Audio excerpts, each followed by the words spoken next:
Why, hello there, everyone. Today was a very fun day, and I'll tell you why. It's because it was my cheat day today.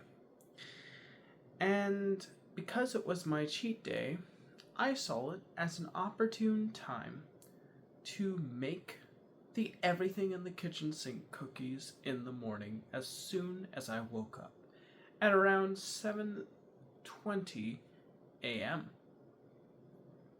They were very good.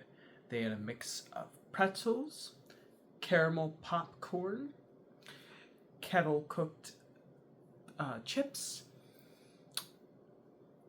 cinnamon toast crunch, and Heath bars. And let me tell you, they were an explosion of flavor. They were so good, and I, along with my mom, sister, and family friend, enjoyed every bite of them. I would say they were absolutely worth the wait. However, I do have half of the batter left. I plan on using the rest of this batter to bring to work tomorrow as baked cookies because if the batter sits longer for 3 days, then it begins losing its moisture and it goes from having a deep caramelly flavor to ultimately having a more deadened flavor. So, due to the moisture leaving the dough. So I'm gonna have to get to cooking as soon as I wake up tomorrow.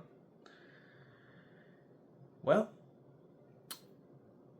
moving along, with the cookies, I decided to make the fancy hot cocoa that was brought by bought by the Real Life Fake Wizard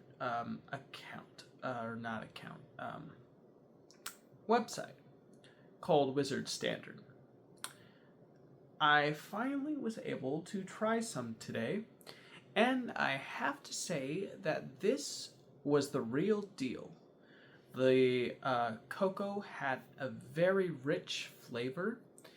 It was extremely potent, chocolatey, but not in an overwhelming sense, but in a welcoming sense. You could definitely taste the vanilla powder in there. It brought a certain richness and pleasantness to the palate that I absolutely enjoyed. And I even made some homemade whipped cream and put in some marshmallows that I bought from work the other day into it. And it was just fantastic. I loved every bit of it, and I would highly recommend it, but it is pretty expensive, and you don't really get that much. You get like a slim package that's about like this big, and I mean, yeah, not a whole lot. Still good nonetheless.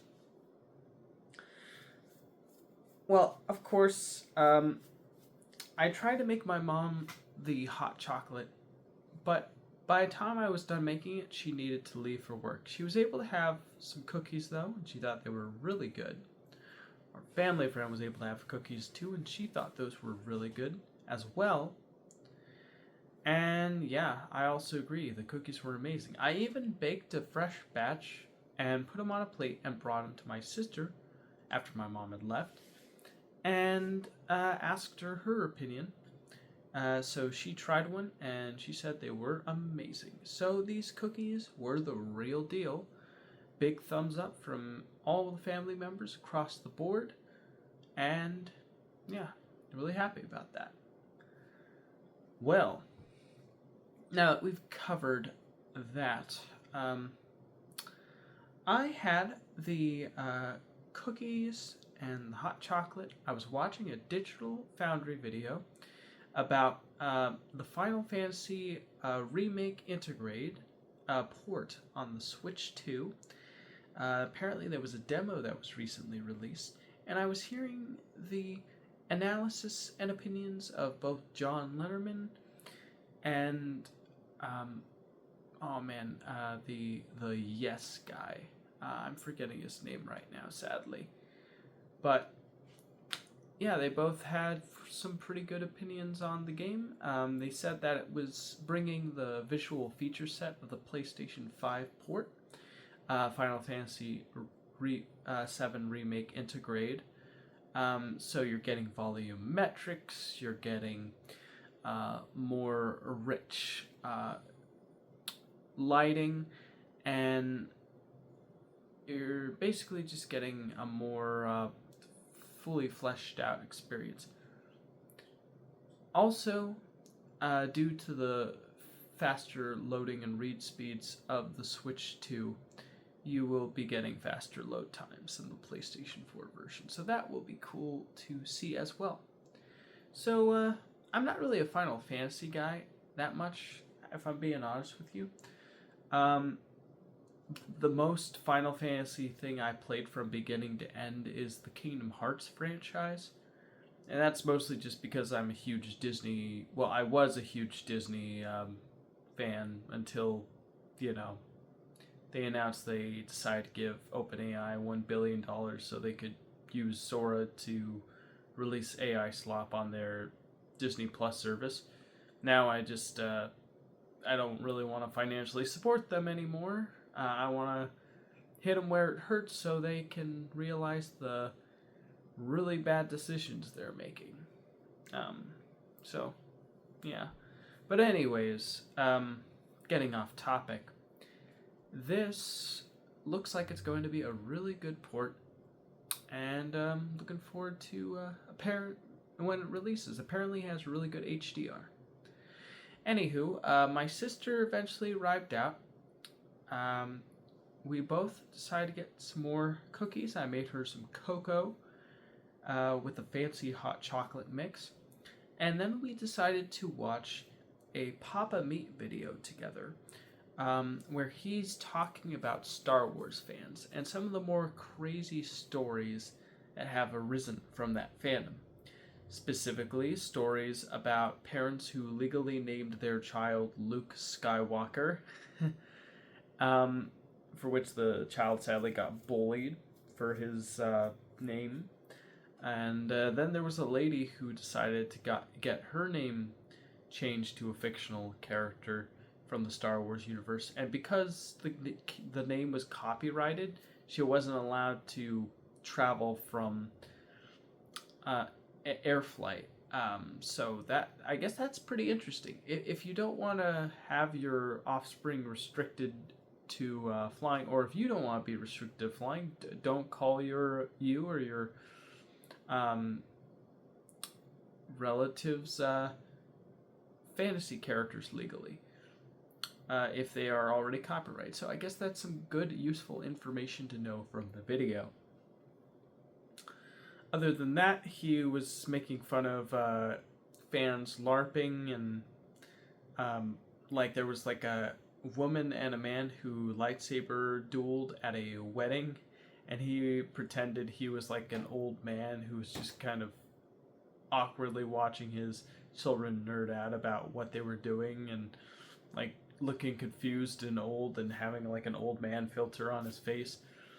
And it just was super funny and hit the right vibes, and I liked that. It was pretty good. Yeah, and yeah, overall, very funny video. Those were some of the highlights that I remember. There's probably a few more things, but those were some of the things that stick up in my brain right now. Well, moving along, I decided I would go for a walk around the neighborhood while listening to Derek Dramone, an American animator, storyteller, who is the director of that new SpongeBob movie that recently released in theaters, talk about his experiences working on the show. The reason why I find him fascinating in particular is not only because he is directing the movie, but because he was involved with the franchise from the very beginning. So, and he left after the first movie. So this indicates to me that maybe, just maybe, the new movie will hopefully at least remind me of how the franchise and the original series felt before it decided to go off in a completely different direction, which is fine. That's to be expected of any show that goes on for a really long time and all of the original staff is no longer there, and like the new staff comes in and they're allowed to pump fresh life into the franchise. And I understand that it won't be to everyone's taste, and some people are going to still think it's really funny, and other people are going to be really upset by it because it's not what they grew up with. Um, for me, when I was like young, like in my like early teens, I used to be annoyed and upset about like newer episodes of the show. But as I've gotten older, in my mid 20s, I've realized that, there's a lot more important things to worry about. At the end of the day, it is like just a cartoon made for children to be, and it's supposed to be entertaining. Does that mean like I'd want like the show to be exactly the way it was when I was a kid? I mean, ideally, yes, in terms of just hitting that nostalgia and, in my opinion, that pretty decent quality bar. I feel like people don't give that show enough credit in its earlier seasons for how just really witty and intelligent and thoughtful the timing, the pacing, the jokes, the dialogue was. Like if you watch an older episode and you just watch it and you just absorb it as it is, you'll notice just the way the characters act, the way they perform. Sorry, one sec, my screen darkened. Oh, I'm at 5%. Hold on, everybody. Alrighty.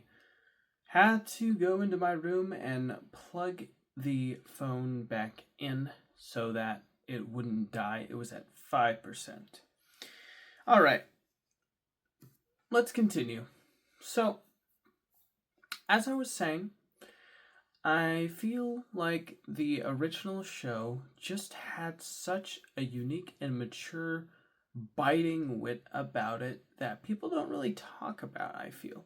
Like, I feel like a lot of people, when they think SpongeBob, they just think, oh, it's a silly, dumb, goofy show that clearly is taking a lot of the best bits of, like, classic, like, old cartoons and vaudeville acts like Laurel and Hardy and the Three Stooges, and then of course like more modern like things like Pee Wee Herman, and of course something in between like Jerry Lewis. Takes all of that and sort of just transmogrifies it into a cartoon about anthropomorphic sea creatures instead. And well, I totally understand how people could say that. We're like, oh, you don't want something like Laurel and Hardy for the plot.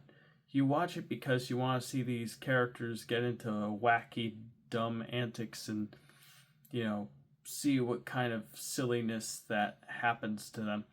And yes, that is true, and it makes a lot of sense, especially for a cartoon. 100%. But I don't know. I feel like there was just something about earlier seasons where the characters were just treated with more humanity, maybe. Like they just had more depth to them. And I feel like newer seasons, the characters are more one note. Like they're oversimplified, and to be fair, I haven't watched many of the newer episodes. I think for me, I did like a cutoff. Like, of course, I've seen seasons 1 through 3, And then I continued season 4, 5. I didn't really watch much of 6. There was a few I watched of 6, and to be fair, there were some funny ones from 6 that I remember, like the Pearl sleepover episode. But then after that one, it's just kind of a blank. Like, I didn't really watch season 7, 8, 9, or 10, or whatever seasons they're up to now. Like, I kind of fallen out of it, which, I mean, makes sense. It's like, I've got more important things to do, but I don't know. I feel like the further you go in, the more, like, crazier the show gets, I guess. And of course, I guess that's fine, because it's hard to keep a show fresh after 26 years. Which is another thing that I kind of appreciate about this show, which is it's almost the same age as I am, which is kind of funny. Like, I mean, not exactly. I think the show premiered in June or July of '99. I was born in January of '99. So the show is like, so I'm like 5 months or 6 months older than the show, which that's pretty funny. But I think I've gone on long enough. Basically, I went through that whole thing just to say I'm really curious to see if one of the original writers and creators of the show, who also helped form the final, identity and vibe of the original cartoon, Derek Ramone, I'm wondering if he could recapture that magic with this movie, or if it's just gonna feel really generic and uninteresting and too childish. I think the thing with SpongeBob is that I was able to do mature stories and not be afraid to do mature stories while also knowing that kids would probably get a kick out of it too. Like, episodes that I instantly think of is the health inspector episode, the Krabs midlife crisis episode.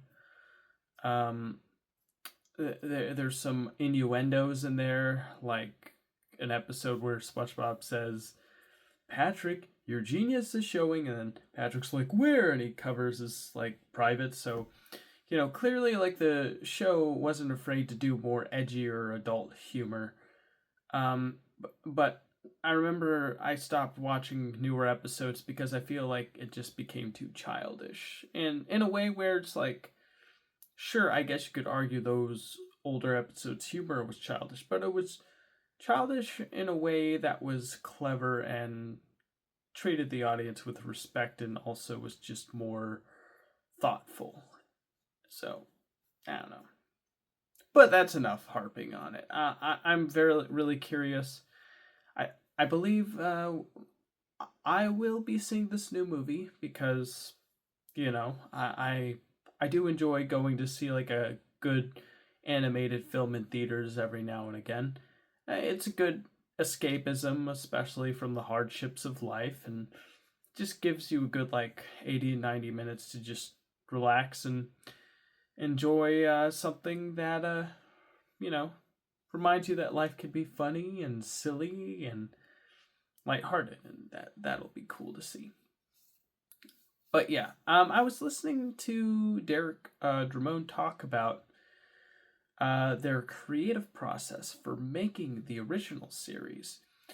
And one of the things that I thought was so fascinating was that a lot of the episode ideas that he stated was that they would simply just take things that happened to them in real life.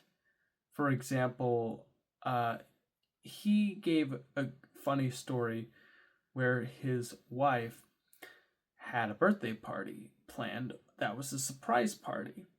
And he was sharing this with the audience to give as an example, and as he was driving like to the location that he was going to surprise her at, he realized that she would be really observant and that she would realize, oh, there's my relative's cars. He's probably going to surprise me. So he tried to figure out a way to distract her. from the fact that her relatives' cars were going to pop up on their way to the surprise party location. So, in order to do that, he strategically decided to tip her off by basically, she would say, "Hey, I want to go to this restaurant for my." He would ask, "Hey, what restaurant do you want to go for your birthday?" And then she would say, I want to go to this restaurant for my birthday." And then he would say, "Oh, really? Well, guess what? We're not going there. We're going to Burger King." And then she was like, "Wait, what? It's my birthday. I'm pretty sure I should have the honor of choosing what place to eat out." And then he said, well, I know better." And this was successful enough to distract her from many of the cars.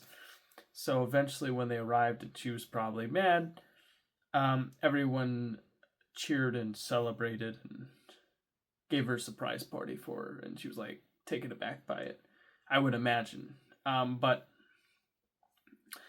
he brought all that up as an example of something that happened in real life and used that as an idea to feed into a story which would eventually become a season 1 episode of Texas, where Sandy is leaving for Texas and SpongeBob and Patrick don't want her to go, so they want to throw one last big party for her at the Krusty Krab to try to get her to come and see how much they care about her.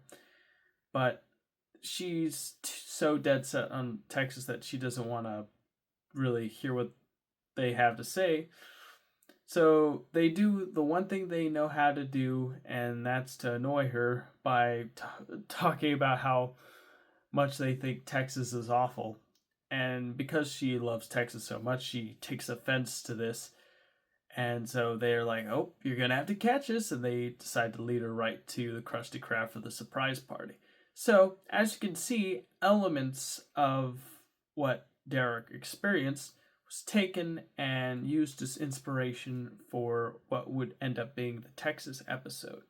So I just thought that was some really cool insight into the creative process of the show.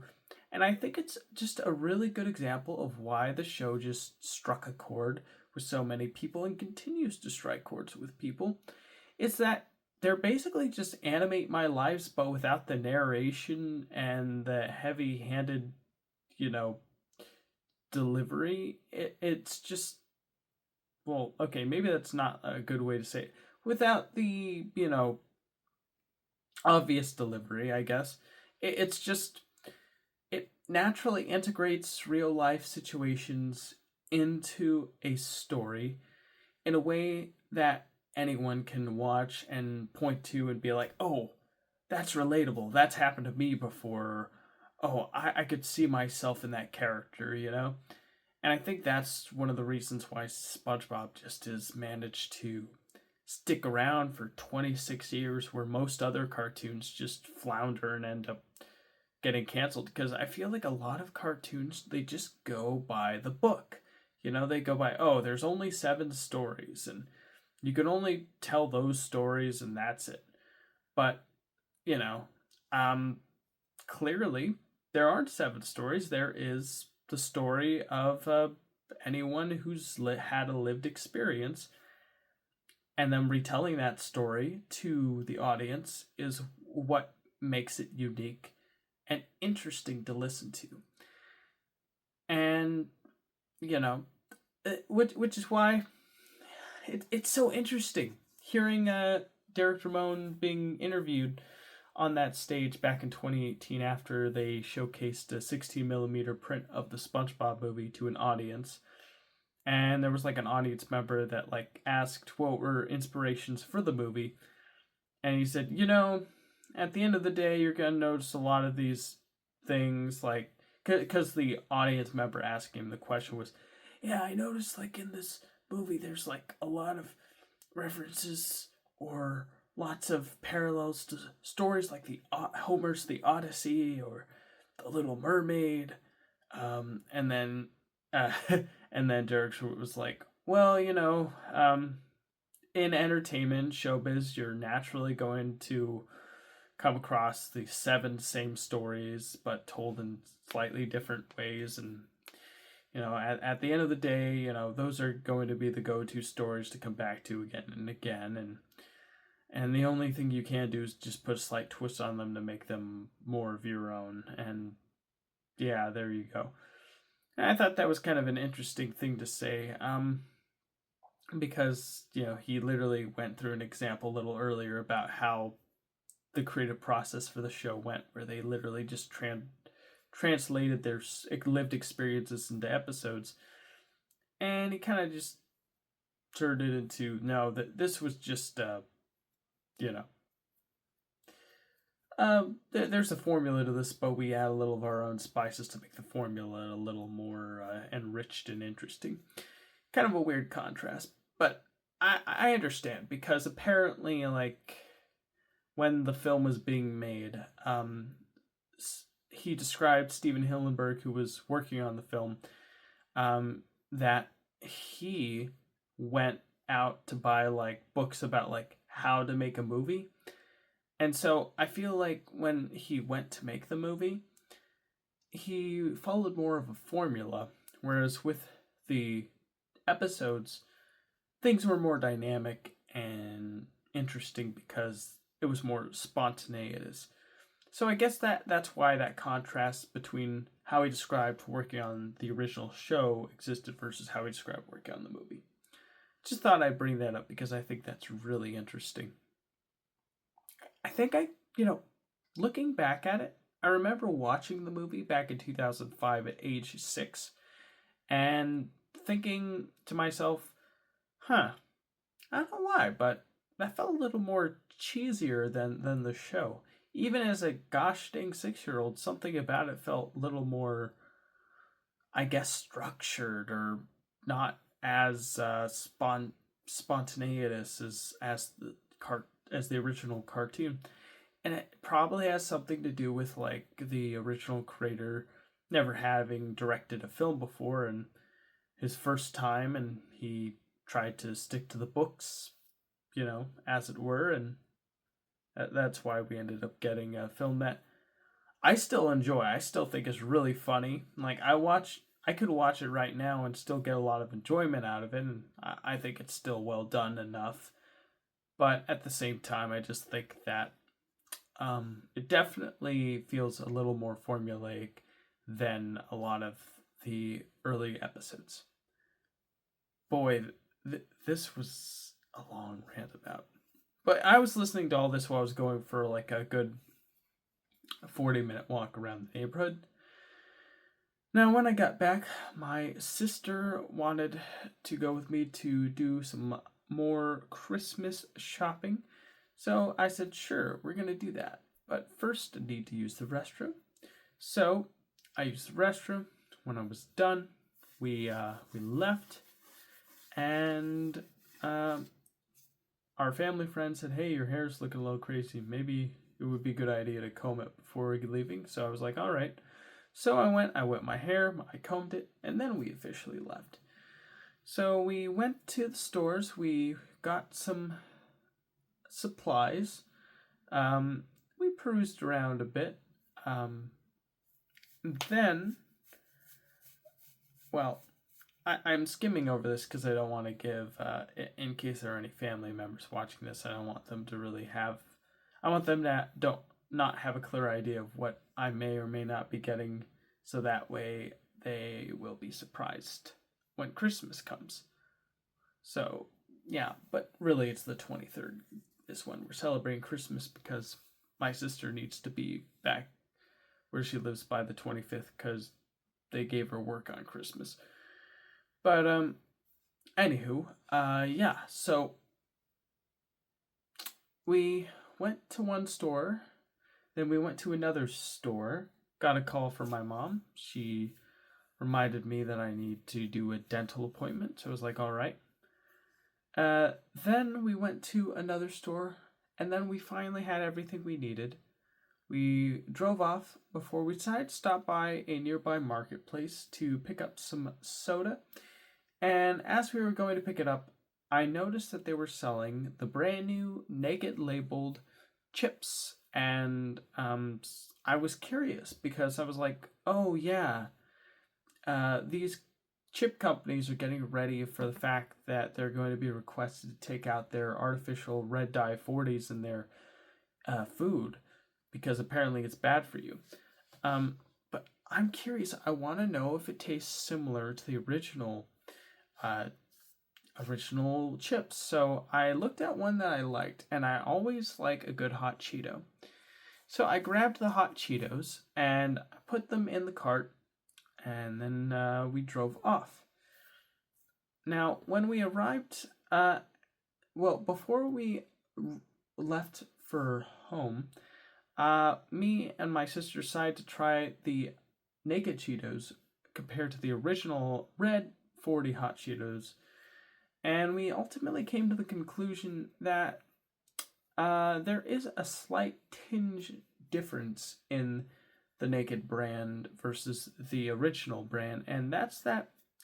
Well, me personally, I find that the new one just tastes more. I guess it tastes clean, but in a frustrating way because it the color is not there, so it just looks like sort of like a tan color, but it tastes like a regular hot Cheeto. But it because the red's not there, it does something with my psyche where I'm like, wait a minute, why doesn't this taste like how it looks, or why doesn't it look like how it tastes?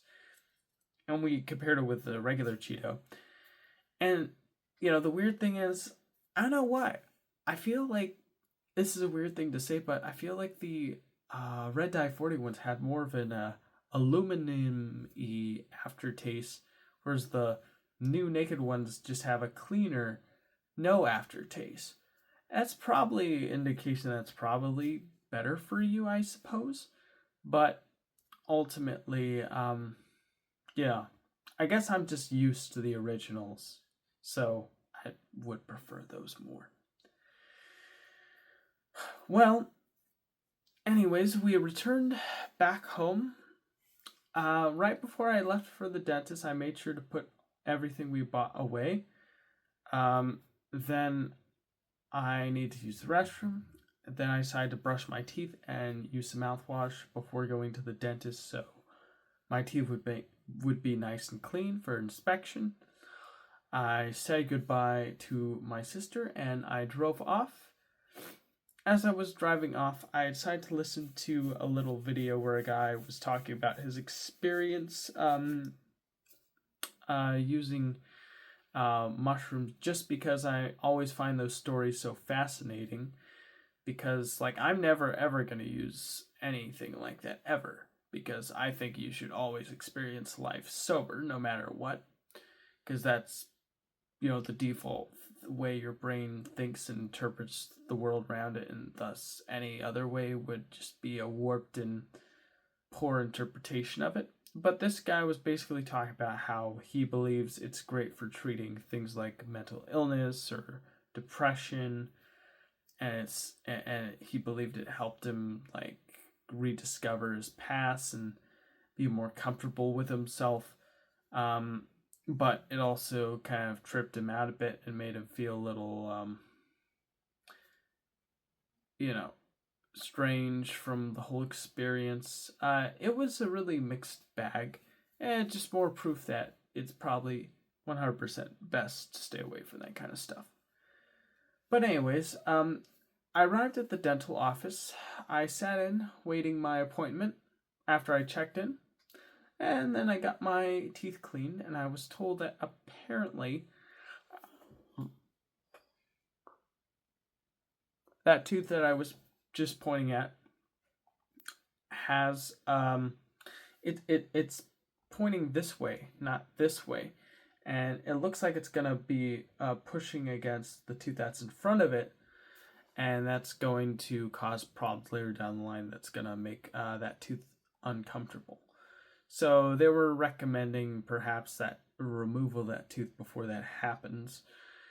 But they say they'll schedule a appointment with a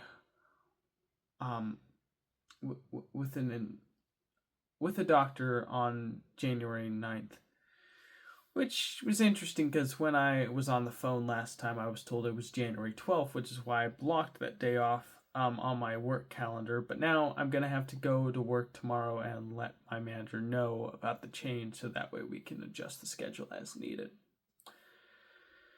So yeah, pretty annoying, but that's how it goes. Oh yeah, they also said that they are recommending braces because apparently my teeth are getting unaligned. See? No. I don't know. Do you guys think I need braces? Apparently my dentist thinks so. But, I mean, I suppose that it looks kind of crooked. Especially this one right here. Yeah, it's going like that way. Maybe it would be a good idea to get braces. Well, anyways. Okay, so after that visit, I arrived back home. I didn't arrive back home, actually. I went to Portillo's. I ordered a double cheeseburger with fries and a Coke Zero. And I had that while I was watching a Red Letter Media video called Junk of 5, where the hosts of the Red Letter Media channel are playing a game where it's like the founder of Red Letter Media, Mike Stoklasa, and a voice actor that I am currently not remembering the name of right now, have to play a version of Django where it's VHS tapes stacked up on top of each other, and they have to push the VHS tapes out so that way whoever is the one who accidentally has the tower fall loses and the other one wins, and that means they have to watch all the VHS tapes that they pulled out of the Jenga style tower. So it's a really intense game. It gets really fun the further it goes along, and it's especially fun watching it the first time when you don't know what the outcome is going to be. So you're like rooting for one person and you're not sure if the other person's going to win, and there's certain VHS tapes that have like silly sounding names. You're like, oh, I hope they watch that, and so like you're rooting for the one where like you hope they watch the tape that you like want them to watch, and it's pretty funny and fun. But anyways, after I was done eating my food, which I thought was very good, I went into the Portillo's. I washed my hands. I asked one of the workers if it was all right if I could get my refill from the soda fountain after ordering the food from the drive-thru. They said yes. So I showed them my receipt, and they were like, oh, that's good to go. I decided to fill my soda cup with mostly Coke Zero with a little bit of regular Dr. Pepper because there wasn't any Diet Dr. Pepper there, and I like the taste of Dr. Pepper and adds a nice spice to the cup. So I went back to my car. I decided to drive back home. And when I arrived home, I greeted my mom and my sister, who were just browsing YouTube and watching different things. And I decided to see what my mom's opinion was about the naked Cheetos. So she tried them and compared them with the original Cheetos, and she said that she doesn't really see a difference with either one. She really likes the naked Cheetos. So I thought that was pretty funny. And then I was like, you just like them because they kind of look like our cat Malcolm. And she was like, maybe. So I decided to take a picture of a Cheeto. I found a picture of our cat, one of our orange cats that roams around our backyard. And then I put the two together. I asked Gemini to blend the two images into one. And then I showed my mom, and she thought it was pretty funny and cute. It was a little Cheeto cat, little cat head on top of a Cheeto, naked Cheeto.